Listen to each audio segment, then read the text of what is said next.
नमस्कार, प्रद्युम्न कुमार नाम है मेरा। जैसे कि आप सभी लोग जानते हैं, किसी प्लेटफॉर्म पे हम आपसे चर्चाएं करते हैं, विभिन्न विषयों पर आपसे बातें करते हैं। आपकी प्रतिक्रियाओं का हमें इंतजार होता है। कमेंट सेक्शन में अपनी बातें जरूर रखें। आपकी बातें कहीं ना कहीं हमारे लिए मोटिवेशन का कारण बनती हैं।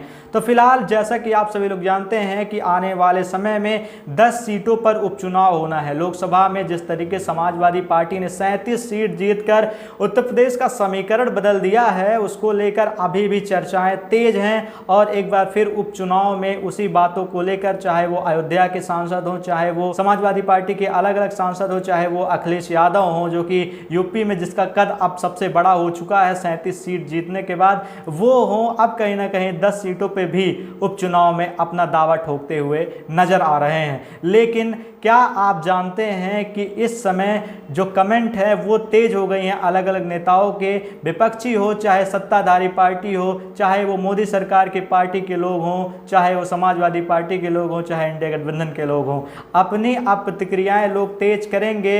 हर चुनाव में ऐसा ही होता है। फिलहाल उत्तर प्रदेश के मुख्यमंत्री ने जिस तरीके से बीते दिन टोपी को लेकर अपनी बात कही थी, टोपी पर अब राजनीति शुरू हो गई है। अखिलेश यादव ने टोपी पर तंज कसते हुए बालों को लेकर कुछ बात कह डाली, तो योगी आदित्यनाथ ने भी लाल टोपी को लेकर कुछ बात कह डाली, जिसके बाद अब प्रतिक्रियाएं तेज हो गई हैं और जिसको लेकर अब लोग भी जवाब देने लगे हैं। इस पर आप क्या समझते हैं? अपना जवाब, अपनी प्रतिक्रियाएं हमारे कमेंट सेक्शन में जरूर दीजिएगा। लेकिन अगर बात करें इस टोपी की, तो भारतीय परिवेश में आप लोगों ने जरूर देखा होगा, अपने समाज में अगल बगल ज्यों ही टोपी की बात आती है तो अगर धूप है तो आप टोपी पहन के जाइए, समझ में आता है।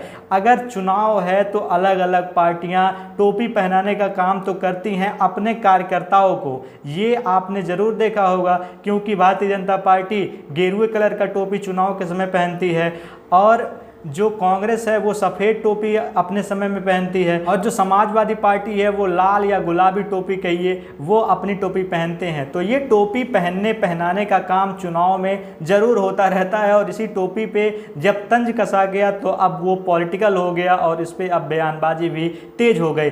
लेकिन समाज में जब चुनाव के अलावा कोई किसी को टोपी पहनाने का काम करता है तो उस टोपी को बुरा माना जाता है। बुरा कैसे? कोई अगर ये एग्जाम्पल आपको देता है कि उसने उसे टोपी पहना दिया, तो आप समझते हैं कि हमारे समाज में किसी ने किसी के साथ बुरा कर दिया या उसने मेरे साथ धोखा किया। इसको लेकर आप लोग अभी तक जानते होंगे। लेकिन इस उपचुनाव में जो 10 सीटों पर होने वाली है, इसमें ये बयानबाजी कितना रंग लाएगी पार्टियों के लिए, कितना वोट बिटोरने का काम कर पाएगी, ये कहीं ना कहीं एक बड़ा सवाल होता है। इस पे आप क्या जानते समझते हैं? टोपी पे बयानबाजी करना किसी भी पॉलिटिकल पार्टी के लिए कितना उचित होगा और कितना वोट इन बयानबाजियों से, कोई भी बड़ी पार्टी हो या छोटी पार्टी हो या वो क्षेत्रीय पार्टी हो या 37 सीटों पर जीतने वाली समाजवादी पार्टी हो या उत्तर प्रदेश में सरकार में रहने वाली योगी आदित्यनाथ की सरकार वाली पार्टी हो, वो कितना इस पर अपने वोट बिटोर पाएंगे,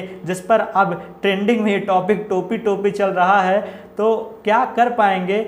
क्या जनता इससे कितना मोटिवेट हो पाएगी, कितना झुकाव किसकी तरफ हो पाएगा? इन कमेंटों पर एक प्रतिक्रिया हमें ज़रूर दीजिएगा, ताकि हम भी समझ पाएँ, जान पाएँ और अपनी चर्चाएं आगे बढ़ा पाएँ कि टोपी से क्या होने वाला है। फिलहाल टोपी पहनाने का काम तो अभी जनता को कौन कर रहा है, ये जनता खुद जानती है और उपचुनाव में वो ज़रूर बताने की कोशिश करेगी कि कौन किसको टोपी पहनाने का काम कर रहा है। नमस्कार।